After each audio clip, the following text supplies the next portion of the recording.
The Pokemon Day rumors and leaks are heating up as we're just about 10 days away from the big event. The Riddler has dropped some new information and we've seen some unused rooms in Pokemon Scarlet and Violet. Let's take a look. Alright, so I mentioned this in yesterday's video, but I was gone for about a week, so I'm catching up on some of the rumors and leaks that have happened. RIDDLER posted this picture of a hexagon back on the 13th, then followed it up with a hexagon with some lines sticking out of it on the 14th, and then on the 15th, dropped a full-blown turtle shell. So a lot of people are like, wait a minute, it's finally time. The word turtle is gonna be a thing. And that's been a big speculation point. So if you guys haven't been following along, there's a lot of thoughts that there's a third legendary that's going to be introduced through DLC. We've pretty much always historically had a third legendary. We have Koraidon, Miraidon. What's the third legendary? Most certainly tied to the Terrassel mechanic and has something to do with the little crystal thing that's sitting on the top of all those hats with the eyes on it. I think we've kind of had those teasers, but through the Scarlet and Violet books, we have some information about this kind of hexagonal egg-like creature, which we've thought maybe has some ties to Zygarde, but it seems as though with the Riddler's thoughts, this may indeed be the World Turtle. And the World Turtle, for those who don't know, is also called the Cosmic Turtle or the World-Bearing Turtle. It's a myth, a giant turtle supporting the world that occurs in Hindu mythology, Chinese mythology, and mythologies of indigenous people of the Americas. So it's this idea that it's got the kind of the entire world sitting on its back. And now that we've got Riddler teasing this turtle shell, it's very possible that this third legendary is indeed based on kind of this world turtle idea. So stay tuned. We're gonna do a little bit more diving in a future video on this topic, on this idea. This could be tied to Zygarde still, you know, hexagons, kind of these shapes, this terrestrial shapes. All these different shapes are kind of tied together in a way. So there may still be a relation there, and Zygarde obviously has a handful of different forms. So there's a possibility there, but nonetheless, I think we are headed towards this idea of the world turtle. So stay tuned. Now I want to show you guys some of these unused rooms. These are really cool.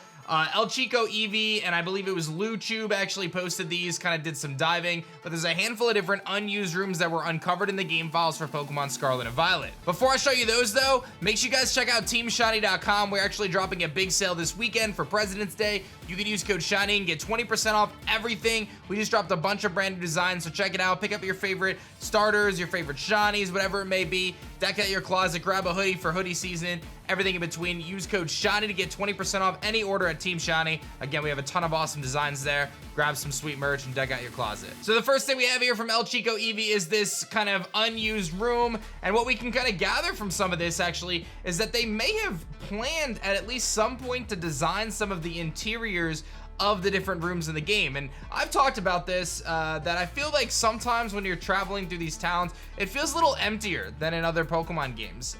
You can't really explore any of the houses. There's not really a whole lot to do inside the towns themselves.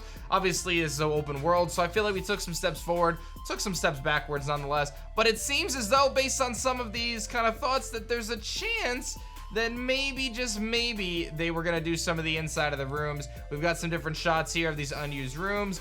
El Chico Eevee ended up putting together a nice little thread, so you can kind of see some of those. Maybe some different communication type rooms. They had different variants to it, different color variants, so maybe that had some importance there, some different ideas. So it's really interesting. I thought this was kind of fascinating that we had these different, you know, unused rooms. And if you remember correctly, we actually found these for Legends Arceus as well. There were some unused rooms.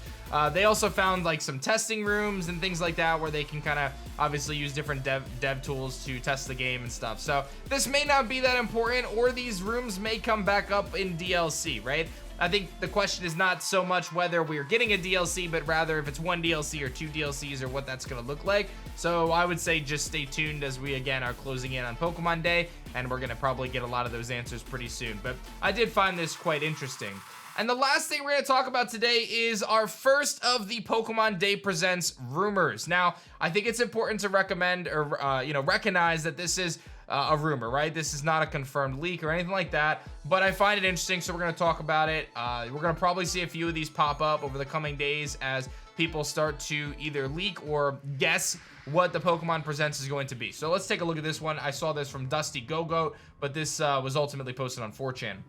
28 minutes long. It starts with a message from the creators thanking everyone for the success of Scarlet and Violet alongside reaching 1,000 Pokemon. Those are two big milestones. Obviously, we celebrated Goldengo, and we know that Scarlet and Violet has done incredibly well from a sales perspective. They're actually crushing it. A short trailer for a new Mystery Dungeons game, but it doesn't show any gameplay. It's just announcing it. Now, this is a very safe bet, as we did just talk in yesterday's video about the fact that the website for Pokemon Day does have some coding in it that indicates the studio that made Mystery Dungeon for copyright reasons, so it's very likely that a new Mystery Dungeon game is going to be announced. There's a lot of question marks around Pokemon Sleep and also the potential for maybe a Detective Pikachu type game. So those are some of the things that are floating, but this post here specifically mentions this Mystery Dungeon game. It says that a Terra Raid weekend featuring Kyogre and Groudon will be in 7-star raids, but they're uncatchable. However, you can get very good items available, and then it goes on to say that Cyndaquil, Oshawott, and Rowlet will be in 3-star raids. Now, those are, of course, our starters from the Hisui region, and it's likely that with Pokemon Home getting a proper rollout with Pokemon Day or around Pokemon Day, that we could see kind of the Hisuian forms make an impact. Cyndaquil, Oshawott, Rowlet are very interesting because I would assume these would not be the Hisuian evolutions. We would get kind of the standard evolutions. I do find it a little strange, though, that they're indicating that Kyogre and Groudon are going to be in raids, but they're uncatchable. Why would they be uncatchable? To me, that feels weird. Like, why are you going to do raids and have them not be catchable? I don't know. The announcement of the new season in Pokemon Go, the Season of Power. I'll be honest, I don't follow Pokemon Go enough to really speak to this point. I haven't been following kind of their, their situation. Pokemon Masters EX is a trailer that shows off Red with Mega Mewtwo X, Misty with Gigantamax Kingler, and Alder with Shiny Genesect. Another game where I haven't played Pokemon Masters in quite a few years now. It's probably been about 1.5 years, 2 years since I played Masters, so I really can't speak to that, but I do know that they have their half-year anniversary at this time, I believe. So, because I remember a few years ago, I actually did a promotion with Pokemon Masters around Pokemon Day, and that was when I think they released Red for the first time. So it's possible that there could be some updates for Pokemon Masters. There's a new announcement of the new Pokemon series showcasing some scenes and plot. It will release later 2023. We are starting to get some teasers for the anime.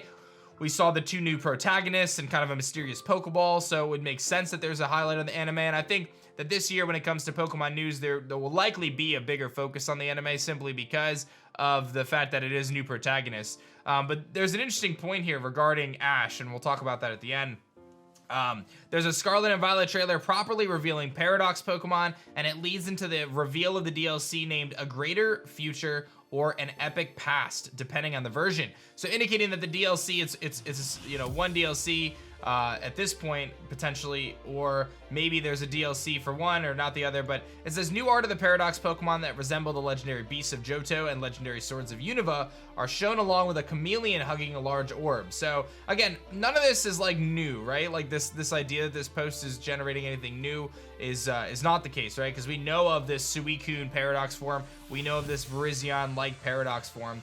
The chameleon hugging the large orb is what we were talking about earlier in this video about the World Turtle. So there's a few silhouettes of Pokemon I've never seen before. One resembles Gyarados, another resembles Drifloon. There's also pictures of various characters and even a few new areas and tons of caves. The release date is summer 23 and holiday 23 as it comes in 2 waves. So I guess my hang up there is if it's gonna come in 2 waves, like, why would you have a DLC specifically for one version and not the other? I don't know, I'm a little hung up on that because it only mentions one DLC, but 2 different versions. But then it says it comes out in 2 different waves. So just something to note there. Like, I do think that there's a plausibility for 2 DLCs. The one kind of counterpoint to that is when we had 2 DLCs, the Crown Tundra and Isle of Armor, they had already announced it at this point. It was announced in January of that year after the Sword and Shield launch. So if we're gonna have 2 DLCs, like, the timing for that is a little strange, right? Like, you would think summer and winter, or summer and fall, or spring and fall, something like that. But we'll stay tuned. Like, we know the DLC's coming. It's just a matter of is it 1 or 2. Finally, there's a teaser for a brand new Pokemon movie. It follows Ash on his journey. Ash's only Pokemon is Pikachu that they see. There's a clip of Shiny Jirachi and Ash making a wish to encounter a Pokemon he's never seen before. There's a loud lion bird-like cry and a horse/water. Nothing from them is seen, but it ends with a journey never ends in 2023. So that's probably an interesting point. Like, I can see them dropping one more movie with Ash, kind of closing out the story for him in terms of how they're going to use him. And maybe they still use him in movies, I don't know. But it is going to be interesting to see how they kind of put the bow on that package for sure. So inevitably another movie is going to be announced, and there's probably going to be a mythical in it. That's the very cookie cutter approach that Pokemon has done over the years. So I wouldn't be surprised if something similar to this comes true. And then it ends with Ishihara thanking us for our time and looking forward to next time. So I'll be real, I'm thinking that this is probably not going to be the case. I think that while a lot of this could very much be true, I don't think it's really pulling anything new. Like, I think it's just pulling from things that we already know and trying to compile them in an organized fashion.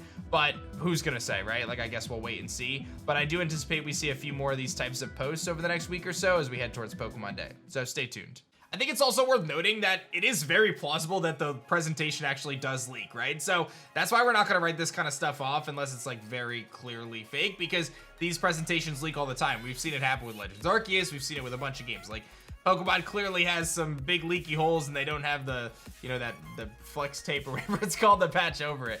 Check out TeamShiny.com if you want to grab some sweet merch. Take advantage of our holiday discount this weekend. Thank you guys so much for watching. I'll see you guys on the next one.